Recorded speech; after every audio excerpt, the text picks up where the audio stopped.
thanks. কথা আশা কওঁ দেই কোৱা আপুনিতো এইবোৰ প্ৰায় 10 বছৰমানৰ পৰা খাই আছে পইণ্টত আহা এদিনত 200 টকা মাহত 6000 টকা গোটেই বছৰটোত 7200 টকা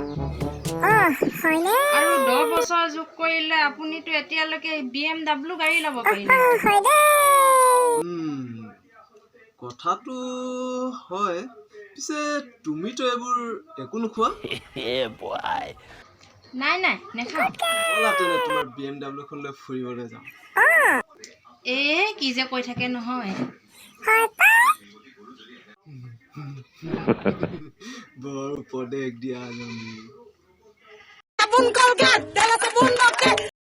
কোন এনে বৰ্ডটো এইটো